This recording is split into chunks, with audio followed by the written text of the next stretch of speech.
Assalamualaikum warahmatullahi wabarakatuh. Waalaikumsalam warahmatullahi wabarakatuh. Selamat berjumpa kembali di Q7 Podcast, The Spirit of Education. Kali ini bersama saya, Arafat. Edisi kali ini memang teramat spesial karena kita sedang live dari booth SMP Negeri 7 Bontang dalam arena pameran Festival Literasi Bontang di Gedung Dinas Perpustakaan dan Kearsipan Kota Bontang.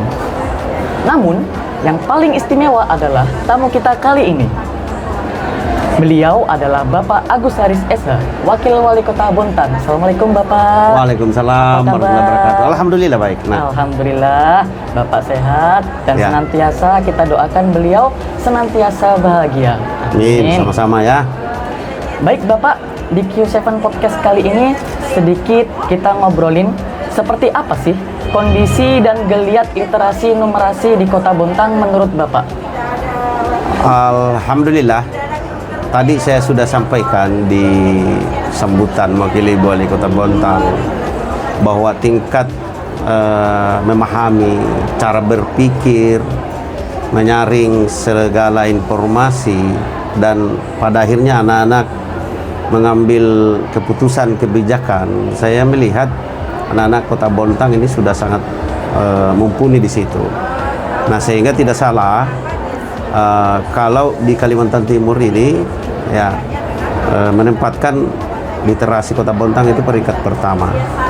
Dan ini bukan hanya kita mendapatkan, tapi fakta di lapangan seperti itu saya lihat. Karena kan saya banyak berkeliling, anak-anak kita ini tidak hanya mahir membaca dan menulis, tapi yang lebih utama itu saya melihatnya cara berpikir anak-anak ini sudah mengarah kepada bagaimana menyiapkan masa depan, memahami seluruh persoalan, baik persoalan di lingkungan tetangga, di lingkungan sekolah, dan mampu menyaring seluruh informasi dan mengambil suatu tindakan yang akhirnya menjadi suatu keputusan individu anak-anak.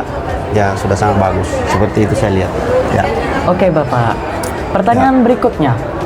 Apa dan bagaimana menurut Bapak sebenarnya potensi remaja Bontang dalam hal kompetensi literasi dan numerasi?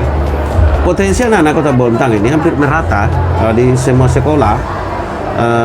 Pemahaman anak-anak baik, pemahaman tentang pelajarannya itu sendiri, dan bagaimana memahami lingkungan dan juga mentalnya. Anak-anak ini kita, saya yakin di semua level, kalau misalnya ada pertandingan, anak-anak mampu sudah berbicara, baik bukan tidak hanya di tingkat lokal, provinsi, nasional sudah mampu membaca. Nah, olehnya itu keberhasilan ini tentu pertama dari rumah, belajar dari rumah, di sekolah juga gerakan perpustakaan juga sangat mengajak. Ini sudah simbiosis mutualisme. Pencetak mutu itu adalah lembaga pendidikan by rumah, pengguna mutu itu adalah pemerintah. Nah, ini alhamdulillah sudah sangat kolaboratif dua ini. Nah, saya tentu mewakili pemerintah, mewakili Wali Kota Bontang menyampaikan seluruh insan pendidikan, kepala dinas pendidikan, dan juga khususnya orang tua dan juga para pemerhati literasi, kami ucapkan terima kasih atas pendampingan kepada seluruh anak-anak Kota Bontang seperti itu.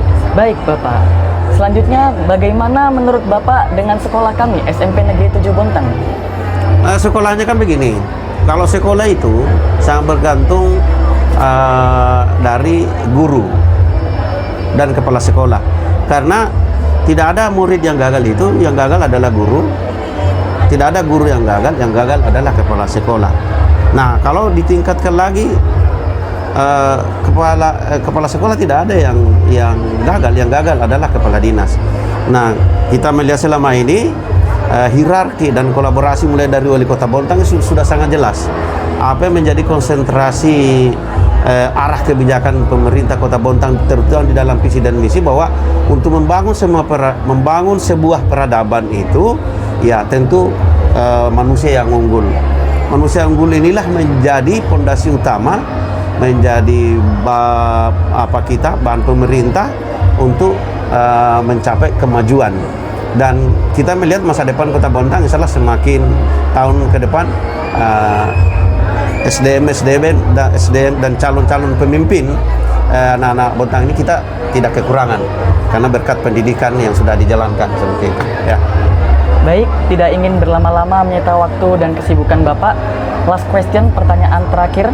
Mohon Bapak berikan arahan dan nasihat kepada pelajar remaja Kota Bontang dalam menyongsong masa depan. Ya, kita sama-sama tahu bahwa tahun 2045 itu Indonesia harus memasuki masa keemasan. Nah, olehnya itu pesan saya kepada anak-anakku semua, gunakan masa remaja ini untuk terus belajar. Sesuaikan waktu, ingat waktu, ya, dari jam 7 sudah harus ke sekolah. Fokuskan belajar di sekolah, apa yang diberikan oleh Bapak Ibu gurunya di sekolah, terima dengan baik, ya, masukkan di hati dengan baik, lalu kemudian gunakan juga istirahat di rumah, sampai di rumah, malam hari belajar, bagi agama Islam juga mengaji, dan sebagainya. Hindari pergaulan yang tidak bermutu, hindari pergaulan bebas, ya, dari pergaulan bebas, gunakan waktu sebaik-baiknya, jaga kesehatan, ya, karena pintar kalau tidak sehat juga ini bermasalah. Jadi oleh karena itu, sehat dulu cara berpikirnya, sehat dulu jasmaninya, lalu kemudian belajar terus, dan jangan lupa minta doa kepada orang tua, perbaiki hubungan kepada sesamanya, lingkungan juga harus dijaga. Itu pesannya, karena anak-anakku semua adalah calon-calon penggantikan, calon-calon pemimpin bangsa, seperti itu, ya. Baik Bapak, sudah mau meluangkan waktu berharga, terima kasih kami ucapkan sudah mau mampir ke stand SMP Negeri 7 Bontang. Semoga Bapak senantiasa diberikan kelancaran, kemudahan, dan dalam menjalankan tugas memimpin kami. Mohon maaf bila selama saya menginterview atau bertanya ada kekeliruan. Baik, demikian podcast singkat Q7 The Spirit of Education. Sampai jumpa. Wassalamualaikum warahmatullahi wabarakatuh. Waalaikumsalam warahmatullahi wabarakatuh. Have a great day. See you. Salam berbenah.